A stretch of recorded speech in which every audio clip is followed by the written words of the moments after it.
किसी भी व्यक्ति का वास्तविक चरित्र मुसीबत के समय में ही दिखाई देता है। आज अगर हम बात दोस्ती की करें तो वास्तविकता में दोस्त कौन है, इसका सही आंकलन बुरे वक्त में साथ देने के आधार पर ही लगाया जा सकता है। उसी प्रकार कोई भी विभाग या विभाग के मंत्री का परफॉर्मेंस देखने का मौका तभी मिलता है जब उस विभाग की आमजन को जरूरत होती है। आज हम लगभग 7 महीने से कोरोना जैसी महामारी से जूझ रहे हैं। पूरे विश्व के डॉक्टर्स, वैज्ञानिक इस महामारी की वैक्सीन बनाने में लगे हुए हैं।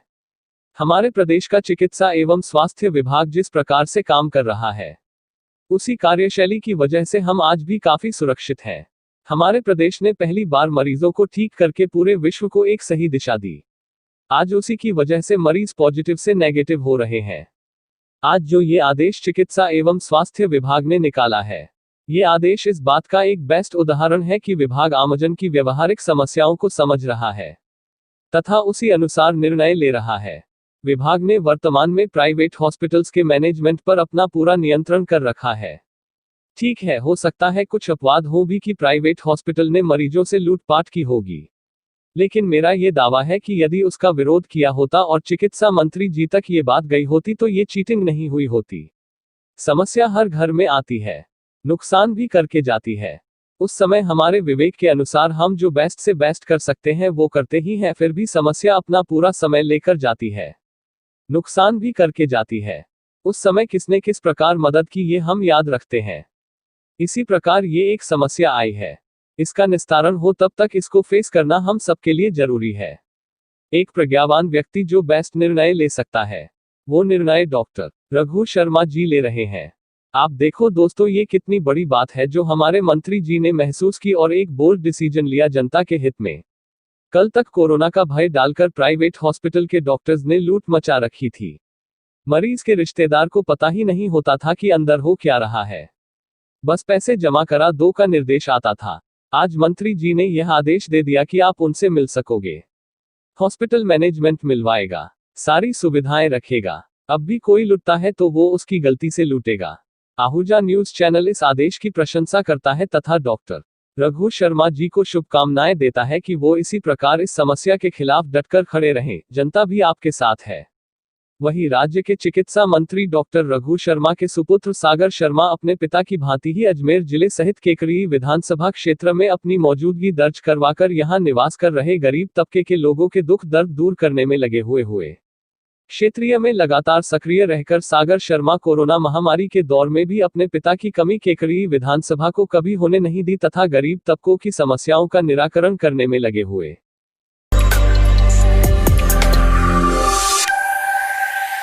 राजस्थान सरकार ने हाल ही में शिक्षकों के 1 और 2 दिन के प्रतिमाह वेतन कटौती के आदेश जारी किए हैं। इससे आक्रोशित शिक्षकों ने आज वेतन कटौती आदेश को निरस्त करने हेतु मुख्यमंत्री के नाम उपखंड अधिकारी भिनायक को ज्ञापन दिया।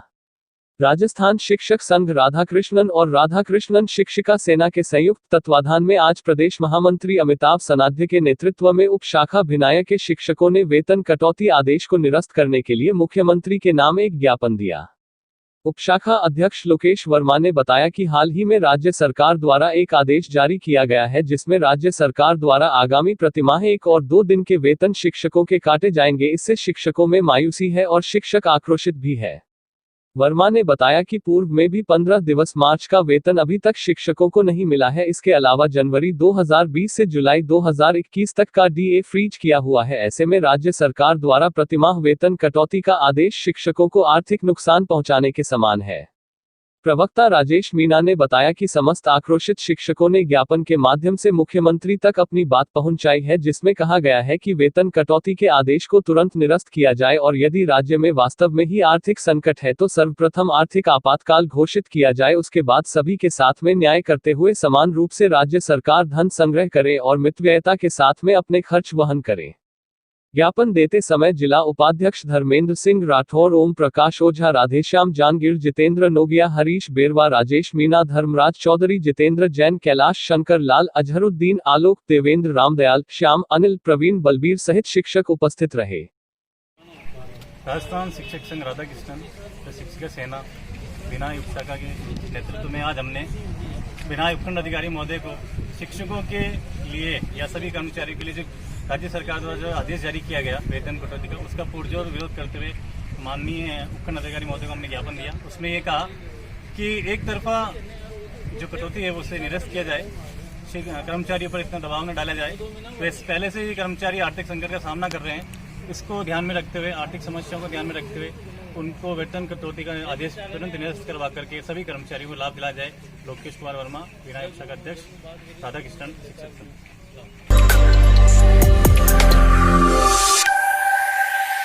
राज्य की कांग्रेस सरकार को विद्युत विभाग की कार्यशैली की वजह से पंचायती राज चुनावों में जमकर नुकसान होने की पूरी संभावना है। एक और जहां कोरोना संक्रमण की वजह से आमजन का जीना दुश्वार हो चुका है, लोगों के व्यापार धंधे चौपट हो चुके हैं, अपने व्यापारिक प्रतिष्ठान का साधारण मेंटेनेंस तक निकाल पाना मुश्किल है, किसानों की फसलें चौपट हो चुकी है, प्राइवेट उद्योग बंद होने की कगार पर है, राजकीय कर्मचारी अपने वेतन कटौतियों को लेकर दुखी हैं, आमजन कोरोना की दहशत को लेकर खामोश और स्तब्ध है। ऐसे में सरकार की तरफ से कोई मदद करना, कोई सहानुभूति के दो शब्द बोलना, कोई राहत पैकेज चलाना, कोई खुशी की खबर सुनाना, कोरोना की वैक्सीन ढूंढने या बनाने की जानकारी देना, कोई आशा की किरण जगाना तो दूर, सरकार की सारी एजेंसियां रेवेन्यू कलेक्ट करने में लगी हुई है। इस महीने जो विद्युत के बिल आए हैं वो औसत आने वाले बिलों से लगभग दुगुनी राशि के बिल आए हैं। लोगों के पास वैसे ही आर्थिक संकट के चलते रुपये नहीं है, ऊपर से दुगुनी राशि के बिल कोई कैसे भरे? कोई करे भी तो क्या करे आखिर? कोई जाए भी तो कहां जाए? अगर यही हालात रहे और आमजन को कोई सुविधा नहीं मिली तो आने वाले पंचायती राज चुनाव में मजबूरन लोग कांग्रेस सरकार के खिलाफ वोट करेंगे। आज जो दृश्य देवलिया कला के लोगों का दिख रहा है, यही दृश्य हर पंचायत का है। मीडिया भी खामोश है, वो भी इस माहौल में अपने आप को सुरक्षित रखना चाहता है। लोग टूट और बिखर चुके हैं, उन्हें सहानुभूति की जरूरत है, ना कि इस प्रकार से गलत व अवैध डिमांड राशि की। अब की बार हमारे बिल बहुत ज़्यादा आया है। कहने का मतलब किसी के 5,000, किसी के 9,000, अभी हमने 20,000 रुपये बिल के भरे हैं। सरपंच साहब भी हमारे साथ में हैं, गांव के सभी समाज सेवी सब साथ में हैं। ये ज़्यादा बिल आ रहा है, सब रोष है। अगर सरकार की यही लापरवाही रही हर बार, तो अब की बार हम धरना प्रदर्शन करेंगे, रोड जाम करेंगे। इस बार तो हम जैसे तैसे करके हम बिल भर रहे हैं, चाहे उसमें फसल कटाई के समय चल रहा है, ये ऊपर से ये बिल बहुत ज़्यादा आ रहा है। तो मैं सरकार से सबसे अनुरोध करता हूं कि अब की बार सोच समझकर ही बिल देवे, वरना हम इस पर आंदोलन करेंगे।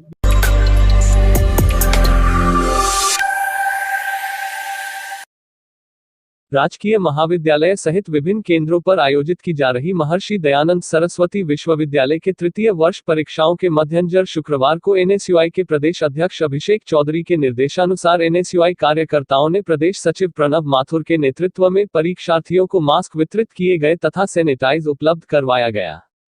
प्रदेश सचिव माथुर ने बताया कि क्षेत्र में कोरोना महामारी के बढ़ते प्रकोप के बीच आयोजित की जा रही फाइनल ईयर की परीक्षाओं के मद्देनजर यहां राजकीय जिला चिकित्सालय में परीक्षार्थियों को एनएसयूआई कार्यकर्ताओं द्वारा निःशुल्क मास्क एवं सैनिटाइजर उपलब्ध करवाकर सेवा कार्य किया गया। इस मौके पर एनएसयूआई विधानसभा अध्यक्ष लेखराज चौधरी, राजवीर सिंह राठौड़, प्रद्युमन आचार्य, गणेश चौधरी, दीपक डिसानिया, योगेश आचार्य आदि मौजूद थे।